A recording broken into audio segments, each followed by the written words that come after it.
नमस्कार, आप देख रहे हैं दूरदर्शन किसान कार्यक्रम खेत खलिहान में आप सभी का स्वागत है। मैं हूं आपके साथ मोनालिसा।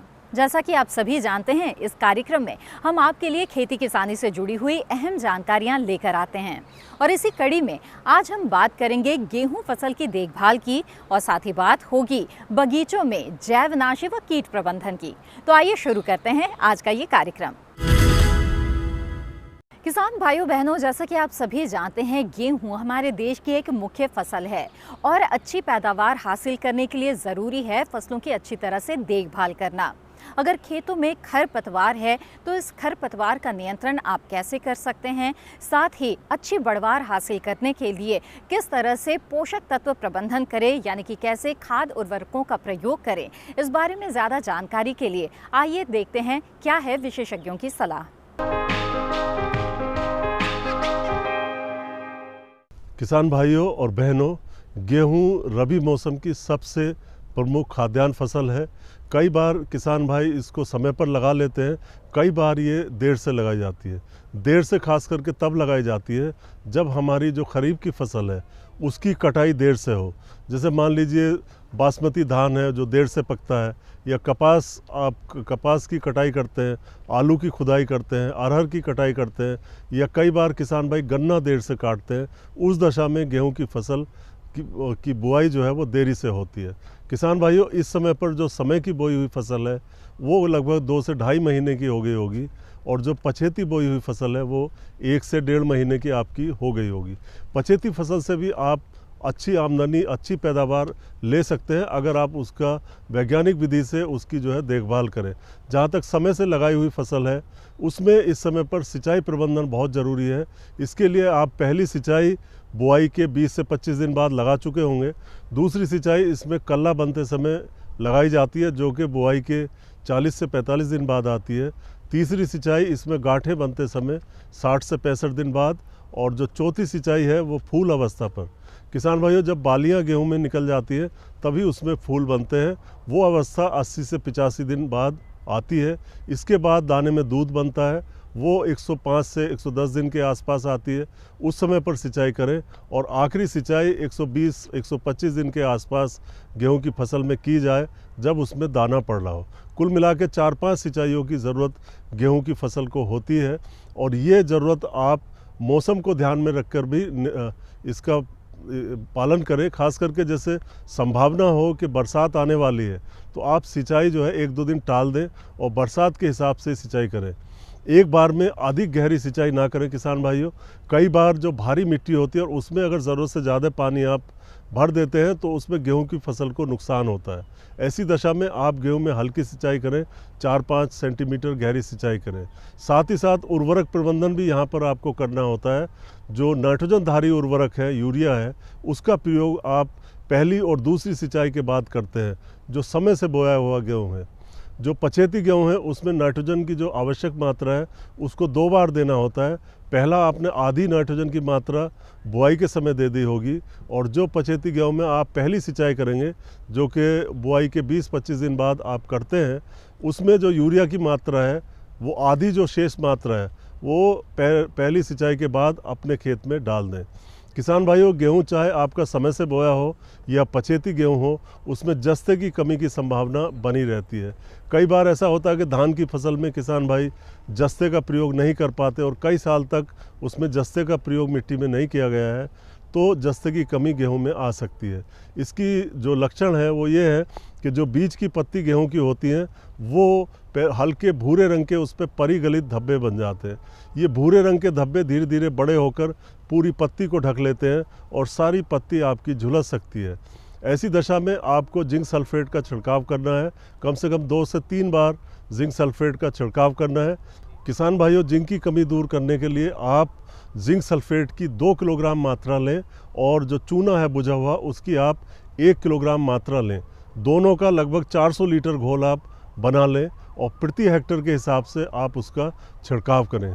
चूने का घोल इसमें मिलाना बहुत ज़रूरी है, नहीं तो होगा क्या, खाली अगर आप जिंक सल्फेट का स्प्रे करते हैं, छिड़काव करते हैं, तो आपकी पत्तियां झुलस सकती हैं, जल सकती हैं। तो ये आपको सावधानी बरतनी है। इसी प्रकार जो पछेती गेहूँ है उसमें खरपतवारों की समस्या अभी भी हो सकती है किसान भाइयों। इसमें चौड़ी पत्ती के, सकरी पत्ती के सभी तरह के खरपतवार आते हैं। अगर आपने बुआई के समय पे पेंडिमिथालिन का प्रयोग कर लिया है तो ये फसल आपकी करीब 25 दिन के लिए सुरक्षित है खरपतवारों से। अन्यथा अगर आप वो प्रयोग नहीं कर पाए हैं तो इसके लिए आप, चाहे वो चौड़ी पत्ती के खरपतवार हो चाहे सकरी पत्ती के खरपतवार हो, इसके लिए आप मेटसल्फ्यूरान 4 ग्राम, सल्फोसल्फ्यूरान 25 ग्राम, इसका आप 500 से 600 लीटर घोल बनाकर प्रति हेक्टेयर के हिसाब से बुआई के 20 से 25 दिन बाद या 25 से 30 दिन बाद आप इसका छिड़काव करें। इससे आपके सभी तरह के खरपतवार नष्ट हो जाएंगे। कई बार जो समय से बोया हुआ गेहूँ है उसमें भी देरी से खरपतवार आ सकते हैं। चूँकि फसल आपकी 2 महीने से अधिक पुरानी हो गई है, इसमें कोई खरपतवार नाशी उपलब्ध नहीं है। इसके लिए आपको हाथ के द्वारा ही खरपतवारों को निकालना होगा। किसान भाइयों, इस समय पर गेहूं की फसल में 2-3 कीड़े मकोड़े भी आ सकते हैं। उनका आपको निरीक्षण करना है और उनकी आपको अगर खेत में दिखाई देते हैं तो नियंत्रण करना है। इसके लिए जैसे दीमक है, दीमक हमारे खेत में आ सकती है। खास करके जो हल्की मिट्टी है, बलुई मिट्टी है, उनमें दीमक ज़्यादा आती है। और या आपने गोबर की कच्ची खाद का प्रयोग किया है तब भी दीमक आने की संभावना रहती है। दीमक जड़ों को खा जाती है या तने को ज़मीन की सतह से काट देती है और पौधे आपके पीले होकर सूख जाते हैं। कई बार दीमक से भारी नुकसान होता है। अगर आपकी सिंचाई का समय हो तो सबसे पहले आप गेहूं की फसल में सिंचाई लगा दें, इससे दीमक कम हो जाती है।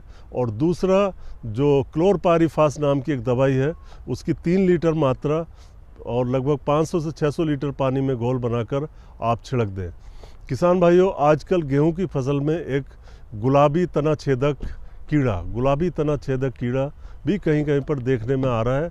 ये कीड़ा हल्के गुलाबी रंग का होता है और ये जो आपके कल्ले निकलते हैं, जहाँ पर जो बीज का हिस्सा होता है कल्लों का, उन कल्लों में ये नीचे से सूंडी इसकी घुस जाती है और अंदर से खाती रहती है और जो बीज का भाग है आपके पौधों का वो सूख जाता है। इसको डेड हर्ट या मृत केंद्र कहा जाता है। कई बार इस कीड़े से काफ़ी नुकसान हो सकता है। इसकी रोकथाम के लिए आप क्विनलफास नाम की दवाई आती है, 2 लीटर मात्रा इसकी आप 500 से 600 लीटर पानी में घोल बनाकर छिड़क दें तो ये जो गुलाबी कीड़ा है इसकी रोकथाम हो जाएगी। आजकल कहीं कहीं पर अगर बादल हो रहे हैं और धूप नहीं निकल रही है और ठंड ज़्यादा हो रही है, ऐसे क्षेत्रों में कई बार माहू कीट भी या चेपा, किसान भाई इसको समझते हैं, गेहूं की फसल में आ सकता है। इसके वयस्क और शिशु दोनों जो है रस चूसते हैं पत्तियों से, तने से, और अगर बालियां निकल गई हैं तो बालियों से भी ये रस चूसते हैं। कई बार इनसे हमारी फसल को काफ़ी नुकसान होता है। इसकी रोकथाम के लिए आप रोगोर नाम की दवाई 2 मिलीलीटर प्रति लीटर पानी के हिसाब से घोल बनाकर आप छिड़क दें तो ये जो माहू कीट है इसका नियंत्रण हो जाएगा। परंतु ध्यान आपको देना होगा, ये कीट आपके खेत में मौजूद हो और आपको महसूस हो कि अगर इसका नियंत्रण नहीं किया गया तो फसल को काफ़ी नुकसान हो सकता है। कुछ किसान भाई गेहूं की फसल से बीज उत्पादन भी करते हैं, तो उन किसानों को चाहिए कि अपनी फसल से जो खरपतवार वगैरह हैं वो पौधे निकाल दें। साथ ही साथ अगर दूसरी किस्मों के पौधे आ गए हैं उनकी आप लंबाई के आधार पे या पत्तियों का आकार देख के या पत्तियों का रंग देख के, जो भी ऑफ टाइप्स हैं या दूसरी किस्मों के पौधे आ गए हैं उनको आप अपने खेत से निकाल दें। साथ ही साथ अगर दूसरी फसलों के पौधे आपको दिखाई दें, जैसे गेहूं में जौ आ जाए या जई के पौधे आ जाए, तो उनको भी निकाल कर बाहर करें। साथ ही साथ आपको अच्छी तरह से कीड़ा मकोड़ा और बीमारी का भी प्रबंधन बीज की फसल में करना चाहिए। और जो कुछ खरपतवार जैसे आपके गुल्ली डंडा है, ये तो बिल्कुल आपके बीज वाले खेत में नहीं होना चाहिए, इनका आप नियंत्रण करते रहें। किसान भाइयों, गेहूं चाहे आपने समय से लगाया हो चाहे देर से लगाया हो, उसमें सिंचाई प्रबंधन का विशेष महत्व है। सिंचाई आप बादलों को या बरसात को ध्यान में रख के करें।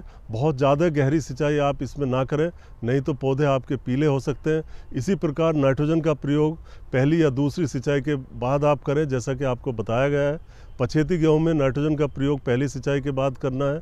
और अगर आपको जस्ते जस्ते की कमी के जो लक्षण बताए गए हैं वो दिखाई दें तो आप जस्ते का जिंक सल्फेट का आप अपनी फसल में छिड़काव करें। इसी प्रकार फसल की सुरक्षा बहुत ज़रूरी है।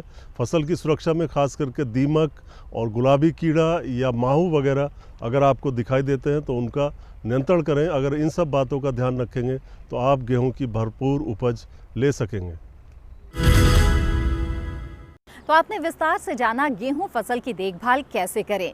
कार्यक्रम में वक्त हो चला है एक छोटे से ब्रेक का। ब्रेक के बाद बात होगी बगीचों में जैवनाशी व कीट प्रबंधन की। आप बने रहें दूरदर्शन किसान पर।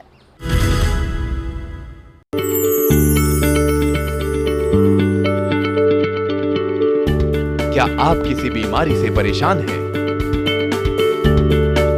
चाहते हैं डॉक्टर की सलाह? तो हम हैं आपके साथ। बताएंगे आपको जीने की राह।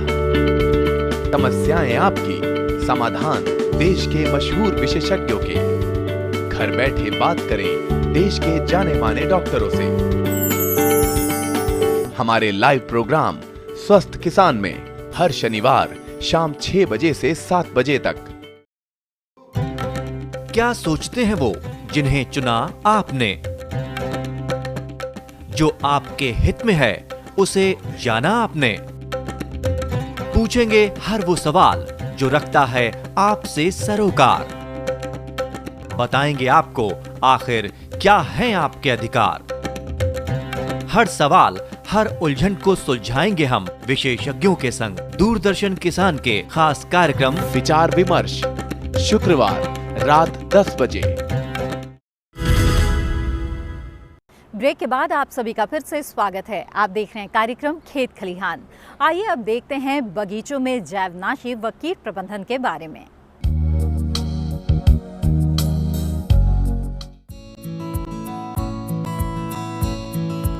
खेती में कीट व रोग हमेशा ही किसानों व वैज्ञानिकों के लिए बड़ी चुनौती रहे हैं। दुनिया भर में कीट व रोग नियंत्रण के रासायनिक तरीके बुरी तरह नाकामयाब साबित हो चुके हैं। महंगे कीटनाशकों का खर्च उठाना किसानों के बस की बात नहीं रही। आज यह साबित हो चुका है कि रसायनों के प्रयोग से पर्यावरण को बहुत नुकसान पहुंच रहा है। कीटों व रोगों के नियंत्रण का एकमात्र स्थायी समाधान है कि किसान भिन्न भिन्न फसल चक्रों को अपनाएं ताकि प्रकृति पर आधारित कीट व फसलों का आपसी प्राकृतिक सामंजस्य बना रहे और प्रकृति का संतुलन न गड़बड़ाए। खेती में लगातार रसायनों के प्रयोग से जमीन जहरीली हो चुकी है। पर्यावरण के साथ साथ मानव स्वास्थ्य पर इनका बुरा प्रभाव पड़ रहा है। जैविक कीटनाशक रोग एवं कीट को कम या खत्म करने के साथ साथ जमीन की उर्वरकता भी बढ़ाते हैं। ये हमारे अपने आसपास के प्राकृतिक संसाधनों द्वारा अपने हाथों से तैयार होते हैं। इनसे किसानों की बाजार पर निर्भरता भी खत्म होती है। किसानों के द्वारा प्रयोग किया कुछ सरल एवं जांचे परखे तरीकों का प्रयोग कर खेती में रोगों व कीटों से होने वाले नुकसान को काफी हद तक कम किया जा सकता है। आज हम बात करने जा रहे हैं बाग और बगीचों में जैविक कीट नियंत्रण की। जब बाग और बगीचों की बात आती है तो इसमें एक तो सब्जियों की खेती होती है, इसमें एक फूलों की खेती होती है और एक फलों की खेती होती है। सब्जियां और फलों के द्वारा हमें पोषण सुरक्षा प्राप्त होती है, जबकि फूल हमारी ज़िंदगी में महक लाते हैं और आनंद लाते हैं। जब पोषण सुरक्षा की बात आती है तो इसमें ज़रूरी है कि रासायनिक दवाओं का प्रयोग कम से कम किया जाए। इसीलिए हम सब्जियों में और फलों में आज हम जैविक कीट नियंत्रण की बात कर रहे हैं। जैविक कीट नियंत्रण की शुरुआत कहाँ से करी जाए, ये बहुत ज़रूरी है कि शुरुआत में ही इसकी आवश्यकता हो जाती है। अगर हम फसल के बीच में या किसी बाद की स्टेज में जैविक नियंत्रण करेंगे तो वो कारगर नहीं होता है। तो फसल बोने की शुरुआत से ही हमें ये कार्रवाई करनी होगी। इसके लिए सबसे पहले ज़रूरी है कि 250 किलो नीम केक और करीब 200 टन वर्मी कंपोस्ट प्रति हेक्टेयर की दर से मिला दिया जाए फसल बोने से पहले। और फूलों में और सब्जियों में अधिकतर हम इसकी पौध तैयार करते हैं नर्सरी में, और नर्सरी में ही हमें कीटों को बचाना होगा ताकि मुख्य खेत में कीटों की संख्या कम रहे। अब नर्सरी में कीटों को बचाने के लिए हमें 40 नंबर की जाली का प्रयोग करना चाहिए। 40 नंबर की जाली का प्रयोग करने से करीब करीब जब हमारे पौधे 1 महीने तक नर्सरी में ही रहते हैं तो उस 1 महीने के अंदर इसमें कीटों द्वारा बचाव हो जाता है। जब कीटों द्वारा 1 महीने तक बचाव हो गया, ये पौध हम जब मुख्य खेत में ले जाएंगे तो ये साधारणतया कीटों द्वारा मुक्त रहेगी। इसके अलावा नर्सरी बोने से पहले भी हमें बीजों को ट्राइकोडर्मा नामक फफूंद से उपचारित कर लेना चाहिए। अब इसमें हमारे बाग और बगीचों में मुख्यतः एक तो रस चूसने वाले कीट आते हैं, एक पत्ती काटने वाले कीट आते हैं और तना और फलछेदक कीट आते हैं। रस चूसने वाले कीटों में एक तो चेपा होता है, एक सफ़ेद मक्खी होती है और तेला होता है। इसके अलावा इसमें थ्रिप्स भी आते हैं और माइट्स भी आते हैं। इसके अलावा तना छेदक और फल छेदक होते हैं। वो कुछ फसलों में तो कीट कॉमन भी हो सकते हैं और काफ़ी फसलों के लिए अलग अलग भी होते हैं। जैसे बैंगन में अलग तरह का फल छेदक आता है, टमाटर में अलग तरह का फल छेदक आता है और भिंडी में अलग तरह का फल छेदक आता है। इसी प्रकार फलों में भी अलग अलग फल छेदक और तना छेदक आते हैं। शुरुआत हमें करनी होगी रस चूसने वाले कीटों से बचाने के लिए। रस चूसने वाले कीट सूक्ष्म होते हैं पर वो दिखाई दे जाते हैं, तो उनके आगमन का पता लगाने के लिए हमें कुछ कार्रवाई करनी होगी। इसके लिए सर्वप्रथम हमें येलो स्टिकी ट्रैप लगाने होंगे, और yellow sticky trap white fly के लिए, तेले के लिए और चेपे के लिए प्रयोग किए जा सकते हैं, जबकि थ्रिप्स के लिए हमें ब्लू स्टिकी ट्रैप प्रयोग करने होंगे। अगर हमें सिर्फ निगरानी करनी है तो 5 ट्रैप प्रति हेक्टेयर की दर से काफ़ी होते हैं, और अगर निगरानी के अलावा हमें इसको नियंत्रण करना है तो 20 से 25 ट्रैप प्रति हेक्टेयर की दर से हमें लगाने होंगे। अगर रस चूसने वाले कीटों की संख्या बढ़ने लगे तो हमें नीम के तेल का इस्तेमाल करना होगा। 1500 ppm का नीम की बायोपेस्टिसाइड काफ़ी कारगर सिद्ध होती है रस चूसने वाले कीटों को नियंत्रण करने में। अगर नीम के तेल से भी इनका नियंत्रण ना हो, संख्या फिर भी थोड़ी बहुत बढ़े, तो हमें 3 तरह की फफूंद होती हैं जो कीटों के ऊपर और इनको नियंत्रण करने के लिए काफ़ी प्रभावी होती हैं। इसमें एक तो मेटाराइजम है, दूसरी बेवेरिया है और तीसरी वर्टिसिलियम है। इन तीनों का प्रयोग करके हम वाइट फ्लाई, चेपा, तेला, माइट और थ्रिप्स के ऊपर काबू कर सकते हैं। इसके अलावा कुछ सह फसलें भी ली जा सकती हैं, जैसे कि बैंगन और भिंडी में हम बेबी कॉर्न की सह फसल ले सकते हैं, और अगर बात करें गोभी वर्गीय सब्जियों की तो इसमें हम धनिया की सह फसल ले सकते हैं और मेथी की भी सह फसल ली जा सकती है। इसके अलावा कुछ और कीट आते हैं, जैसे कि मैंने पहले ही बताया, जो पत्तियों खा जाते हैं, तने में छेद करते हैं और फलों में छेद करते हैं। जैसे मैंने रस चूसने वाले कीटों के लिए आपको स्टिकी ट्रैप बताए, तना छेदक और फल छेदकों के लिए फेरोमोन ट्रैप आते हैं। फेरोमोन ट्रैप का प्रयोग भी 5 ट्रैप प्रति हेक्टेयर की दर से हम कर सकते हैं निगरानी करने के लिए। अगर नियंत्रण करने का बात हो तो यही फेरोमोन ट्रैप हमें 20 से 25 प्रयोग में लाने होंगे। फेरोमोन ट्रैप के अलावा एक ट्राइकोग्रामा नाम का परजीवी होता है, उसको भी प्रयोग में लाया जा सकता है। ज़्यादातर फल छेदक और तना छेदक ट्राइकोग्रामा के प्रयोग करने से काबू में आ जाते हैं। अगर इसके बावजूद भी संख्या इनकी बनी रहे हमारी क्यारियों में, हमारे खेतों में, हमारी बागवानी में, तो हमें जो है और बायोपेस्टिसाइड होती हैं। एक तो NPV होता है, अमेरिकन सुंडी के लिए अलग तरह का NPV है, और एक और कीट आता है हमारे बाग और बगीचों में, स्पोडोप्टेरा, इसको तंबाकू की सुंडी भी कहा जाता है। तो इनकी सुंडियां जब ज़्यादा होने लगें खेतों में, हमारे बाग में, बगीचों में, तो हमको एक बायोपेस्टिसाइड आती है BT, उसका प्रयोग किया जा सकता है। बीटी के अलावा एनपीवी का प्रयोग भी किया जा सकता है, जो तंबाकू की सुंडी और अमेरिकन सुंडी के लिए अलग अलग होता है। तो इस तरह हमें ये सब हम कार्रवाई करेंगे तो हमारे खेतों में कीटों की संख्या कम होगी और हमें रासायनिक दवाओं का प्रयोग भी नहीं करना होगा। लेकिन कुछ सावधानियां बरतने की हमें आवश्यकता है, जैसे कि हमारे बागों में या बागवानी में या क्यारियों में, जैसे किचन गार्डन वगैरह हैं, कुछ कीटों द्वारा ग्रसित फूल हो जाते हैं या फल हो जाते हैं या पत्ते भी होते हैं। उन्हें समय समय पर हमें अपनी क्यारियों से, खेतों से और निकाल देना चाहिए और एक तरफ गड्ढे में दबा देना चाहिए। इससे ये होगा कि हमारी संख्या खेतों में नहीं बढ़ेगी इनकी और हमारी फसल इन कीटों द्वारा बची रहेगी। इस तरह की कार्रवाई करने से पूरे के पूरे क्यारियों में, खेतों में अगर हम सारे जो मैंने उपाय बताए ये प्रयोग हमें कर सकते हैं और इनका कोई ज़्यादा मुश्किल भी नहीं है। जो भी मैंने चीज़ें बताई, येलो स्टिकी ट्रैप हो चाहे फेरोमोन ट्रैप हो, वो सब बाज़ार में आसानी से मिल जाते हैं। इसके अलावा हमारे फलों में एक और मुख्य कीट होता है, उसको फल मक्खी बोलते हैं।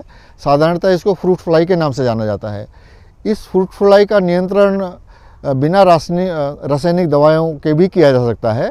इसके लिए बाज़ार में फ्रूट फ्लाई ट्रैप मिलते हैं।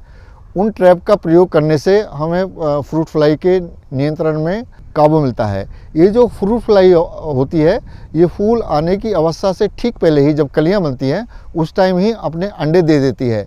तो इससे बचाव के लिए हम नीम के तेल का प्रयोग कर सकते हैं, जो 1500 ppm का होना चाहिए।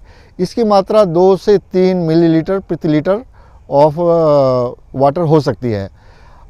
इस तरह की सावधानियां बरतने से हम अपने वातावरण को सुरक्षित रहेंगे, हमारा वातावरण दूषित भी नहीं होगा, जो हमारे पानी के स्रोत हैं, नदियां हैं, नाले हैं, वो भी प्रदूषित नहीं होंगे और जो हमारा अंडरग्राउंड वाटर है उसे भी हम रासायनिक दवाओं के प्रदूषण से बचा सकते हैं।